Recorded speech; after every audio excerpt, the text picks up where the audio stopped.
That shabby construction company was actually making a lot of money, huh? The airhead wife, full of high spirits, talked incessantly. She seemed to have forgotten that she had cut ties and left, saying, "Living in Brooklyn and having a grandfather who only graduated middle school is bad for the kids' education. But you know, things don't always go your way forever. My name is Michaela, and I'm 54 years old. I lived in Brooklyn, New York, with my same-age husband, our eldest son's family, their kids, and our younger son, Tommy. But now our younger son is getting married. My husband, Mike, runs a small construction company. He's a master carpenter with 38 years of experience building houses. Our eldest son, John, became a carpenter right after high school, apprenticing under his father. Our younger son graduated from a university's architecture department and said, "I plan to work at my dad's construction company eventually. But I want to experience the outside world first," so he joined a major construction company and works in the design department. Our construction company's future is secure. John's wife, Amy, is straightforward and lively, and I like her because she is genuine. We have a 6-year-old granddaughter and a 4-year-old grandson. They are absolutely adorable. I became a grandmother who doted on my grandchildren. Amy helps with the office work at the construction company, so I mainly handle the household chores. Our family works together, and I think we have a good balance between work and home. If I do say so myself, we're quite a happy family. But a little thorn has pricked our happy family. Our younger son's wife, Lily. Lily is from a highly educated elite family, and she and our younger son met at work. She's beautiful but has a slightly thorny charm. When I first met her, I thought, even though her name is Lily, she's like a rose. She's glamorous but has thorns.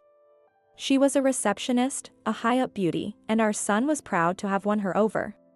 Our younger son has always been attracted to beautiful women, and I often told him, it's not all about looks, but old habits die hard. Even though I heard it was a construction company, it's really like this, huh? When Lily visited our home to greet us before the wedding, she said this, sounding either surprised, mocking, or disappointed. I didn't think she imagined something like a major company like Bechtel Corporation, but I explained. There are various kinds of construction companies. Ours is a family-run business specializing in local residential projects. Since we don't hire employees, our office is small and the reception room is modest. Mike, the president, leads by example on the job sites, so we don't even have a president's office. The craftsmen who have known Mike for years are all independent contractors, and we hire them per project. Truth be told, our business is more profitable than it looks. Did you also graduate from Caltech like Tommy? Lily asked Mike. No, I started as a carpenter right after middle school, Mike replied. Lily openly frowned. She then asked John, did you go to college? John preferred working with his hands to studying, and he wanted to help my husband's business right after middle school. But Mike told him to at least graduate high school, so he went to the nearest public high school. It turned out well because that's where he met his future wife, Amy. I think both of our sons' choices are valid. Lily seemed to look down on those without a college degree, but Mike is highly respected by his peers. And he has the experience and skills to back it up, so there's nothing to be ashamed of. That was unpleasant, wasn't it? Amy, who was helping me tidy up, said. She asked about John's and my education. Sorry, but both of us are high school graduates. Even without a degree, John is skilled, handsome, and kind. He's perfect for me and the kids. That's right. Mike is also skilled, handsome, and capable. What's wrong with being a middle school graduate? Oh, you're bragging, too, Michaela. Well, you started it, Amy. I get along well with Amy, but it's understandable that the younger son's wife, Lily, didn't want to live with us. The newlywed couple is going to live in an apartment in Los Angeles. The place is a 1 LDK apartment in Beverly Hills, and the rent is $2,000 a month. If they lived here, it would be free. Amy said, considering Tommy's highly educated elite wife. She probably doesn't want to live with us in Brooklyn. I bet she wants to live in a high-rise condo. It's tough being an elite with such high pride. I agree. Even though the rent is $2,000 a month, they could manage with both of them working, but less than a year into the marriage, Lily got pregnant. About 3 months after Lily's pregnancy was confirmed, Tommy showed up at home looking haggard. That's when we first learned that Lily had quit her job. Tommy said it was tough to manage on his income alone. Moreover, since Lily got pregnant, she stopped cooking, saying, "The smells made me nauseous." Lily herself bought food from convenience stores and ate alone. That kind of diet isn't good for her or the baby. It would really help if we could live with you from now on. I'll convince Lily. I see. So she really doesn't want to live with us, I thought, but didn't say out loud. While having this conversation, Tommy enjoyed a hearty meal of home-cooked food made by Amy and me and then went home. This is how Lily, begrudgingly, came to live with us. But when we saw her after a long time, the whole family was momentarily speechless. She had gained a lot of weight. The beauty that Tommy had boasted about was gone. She had a double chin, and her belly was quite pronounced even though she was only 6 months pregnant. She looked like she had gained 20 kilos. "Lily, you've gained too much weight," Amy blurted out. "What's with that? How rude. I'm pregnant and need nutrition for 2. Gaining some weight is normal. It's not just some weight, and that's why we're concerned. It's unusual to gain this much weight at this stage. What if you develop preeclampsia?" When I said that, she retorted, "That's why I didn't want to live here. Being attacked by both of you two is too much." And stormed off to the room they would be living in. "This doesn't look good," Mike sighed. "Sorry, Mom, Amy, I'll talk to her too," Tommy said and ran to their room. It didn't take long to figure out why Lily had gained so much weight. First of all, she slept until the afternoon. The breakfast I made for her every morning went to waste. And for lunch, she said, "I'll buy what I want to eat myself," and went to the convenience store to buy a bunch of pastries and snacks. She spent her days eating them while playing games on her phone or watching videos.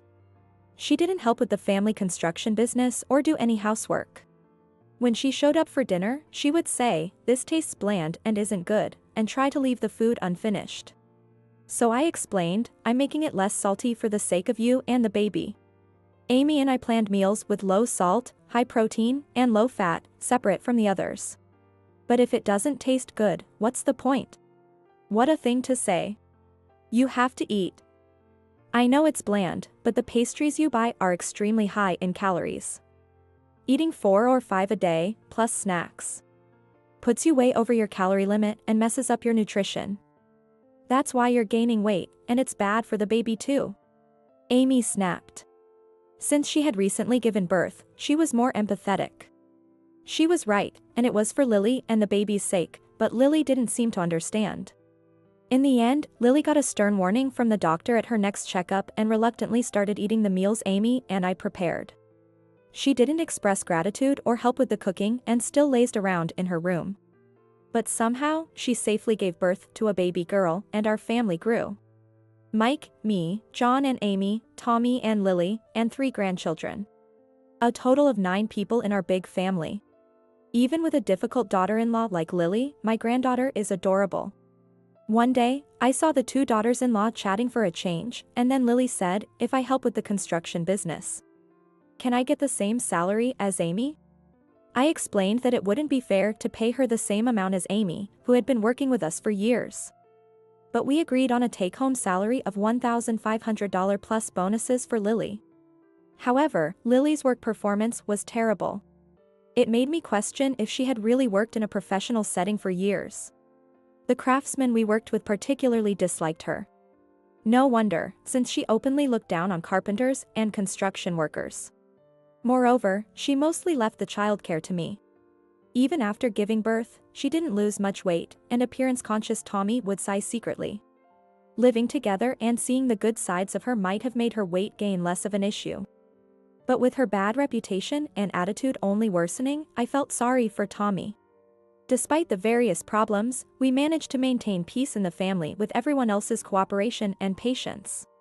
But when Lily's daughter, my granddaughter, turned 3, Lily suddenly announced, "I'm planning to enroll her in a prestigious kindergarten.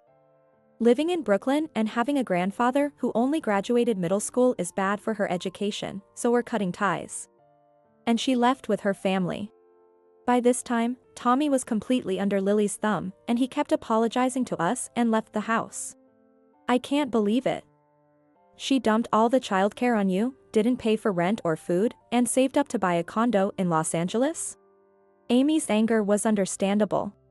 She had endured and helped for years, putting up with a lot. Does she really want to live in Los Angeles that badly? I was worried about my younger son and granddaughter. Lily's vanity and high pride made me anxious about how much she would spend to maintain them. I never thought we'd be cut off by Tommy's family because of my middle school education. Mike looked downcast. He wasn't at fault at all. I'm worried about Tommy and our niece, but honestly, I'm relieved, said Amy, understandably. Living with Lily for over 3 years had been a significant burden for Amy. I was truly grateful to Amy. You've done so much. Thank you, and I look forward to continuing to rely on you. Just after all this happened, Mike approached me with a serious look. Hey, Michaela. It's a bit early, but I'm thinking of finally pursuing that dream I've always talked about. Will you come with me?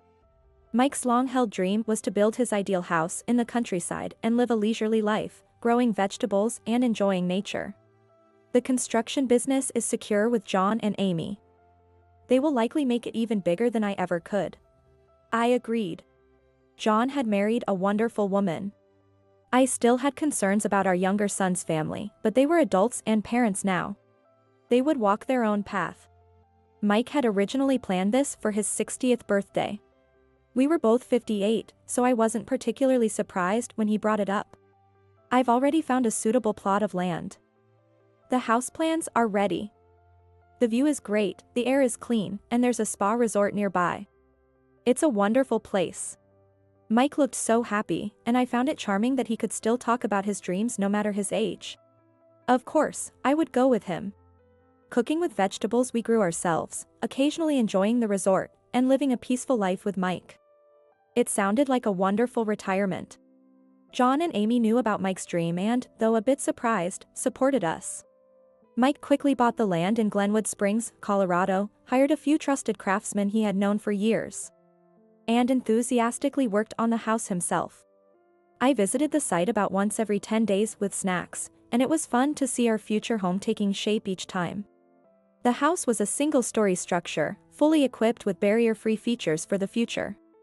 Built with carefully selected materials and meticulous craftsmanship, it was truly magnificent. Early the next year, the house was completed. And then, we moved. Take care of the business. Once things settle down, we'll have a housewarming party, so come with your family of 4. We will definitely go. But we'll miss you, Michaela. Amy teared up as she said that. After settling in and unpacking, I contacted John and Amy to plan a housewarming party. I spent the morning cooking in our spacious and convenient kitchen. We received a call that they were arriving soon, so I went outside to greet them. To my surprise, Tommy and his family also got out of the car.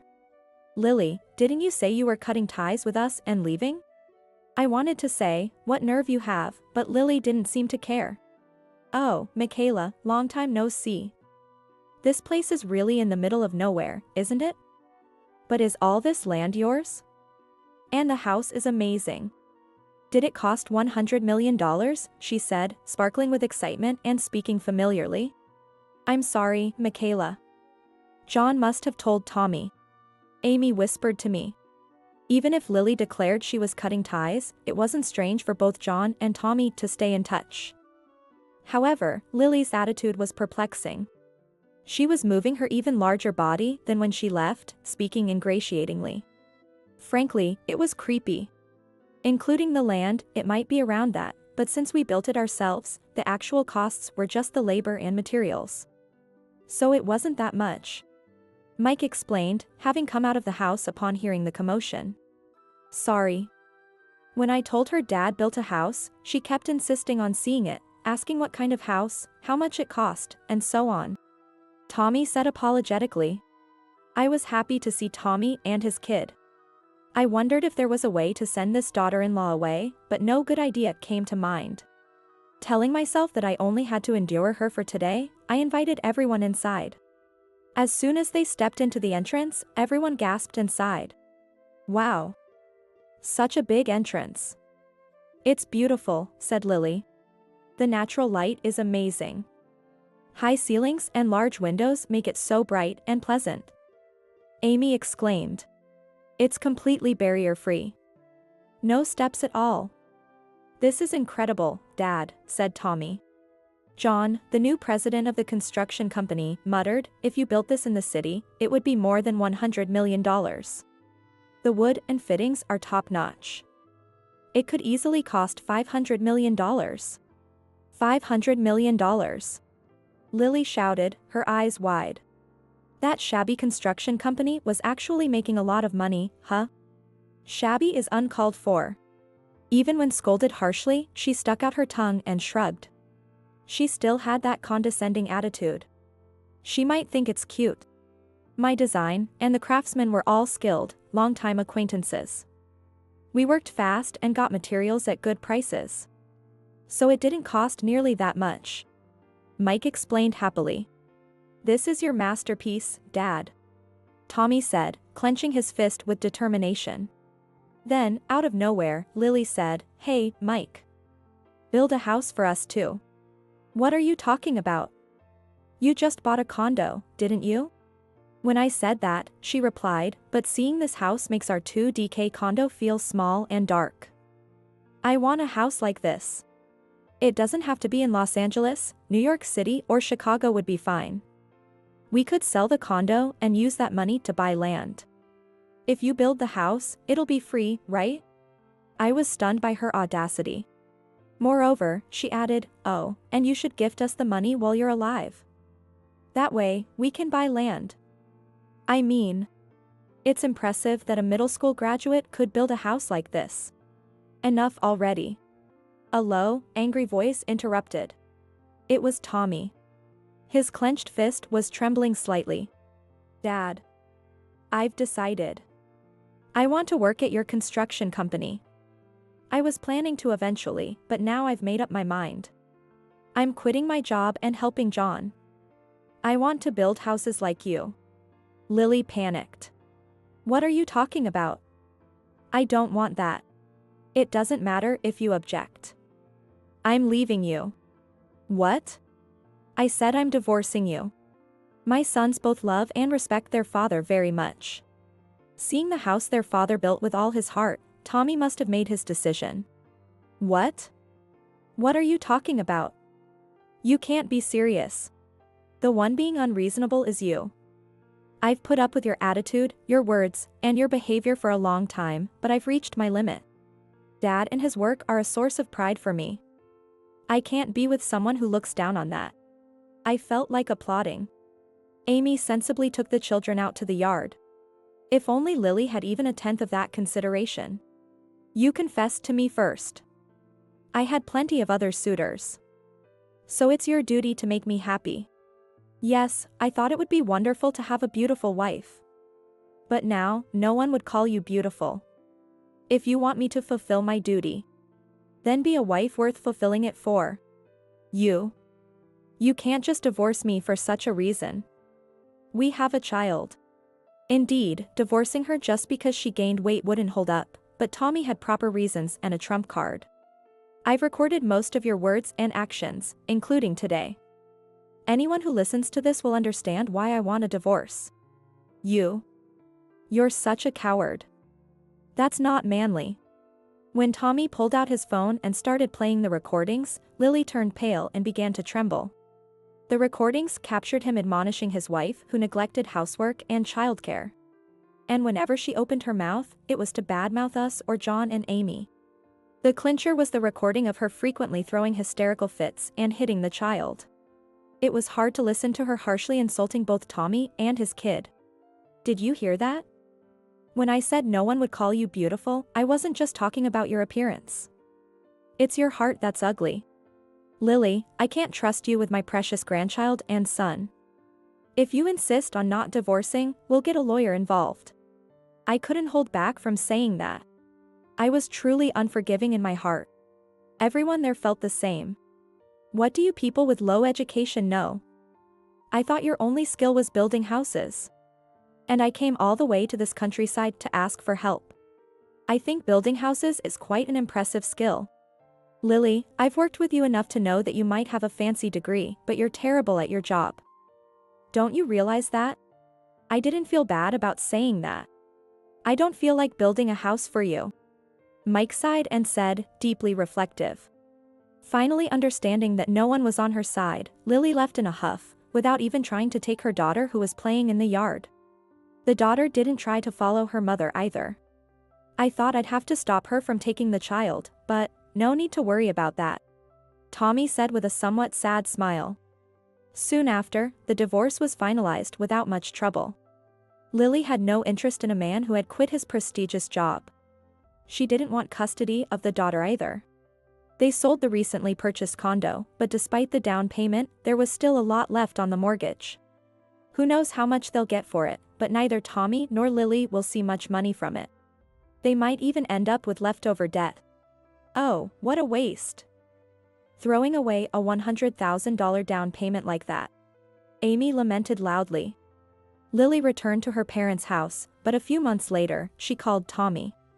Apparently, her father was fired from his company for embezzlement. The reason for the embezzlement was to impress those around him. With such a stain on his record, this proud elite couldn't find a new job, turned to alcohol, and eventually, her mother left him. With nowhere to go, Lily begged Tommy to take her back. You should work. Families help each other in tough times. Tommy said before hanging up. I truly believe that misplaced pride and vanity are not just useless but harmful. Her mother, who left, must be a lot like Lily. Tommy moved back home with his daughter and is now working at the construction company.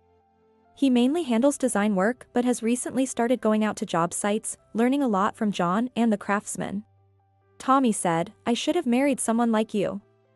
Choosing based on looks was a mistake. How rude. Amy laughed on the phone as she shared this. Tommy's daughter has grown very fond of Amy, and the three children get along well. I thought Mike and I would have a quiet life, but he's been busy doing repair and renovation work for our neighbors. He seems to enjoy it, so I don't mind. And besides, Mike looks very handsome when he's working. That's the house I renovated last month. He'd say while driving, pointing out his projects. We've been invited to celebrate the completion of renovations and have received vegetables as gifts, building good relationships with our neighbors. With just Mike to take care of now, I felt a bit lonely, so I went to an adoption event and became the proud owner of a dog. She's a medium-sized female. Since we live in an inland area surrounded by mountains, I named her Denver. The gardening work we plan to do together has mostly become my responsibility. Denver stays by my side, watching over me as I work. I was almost a non-driver living in Brooklyn, but now I drive a small truck around. Denver rides with me. It's too early for us to feel old, and this life suits us well for now. The spa after a day of physical work is especially refreshing, and my skin has been looking great lately. You look younger these days. Mike said, making me happy. Once a month, John's family and Tommy and his daughter come over in their minivan. Next year, we'll be able to treat them with vegetables from our garden.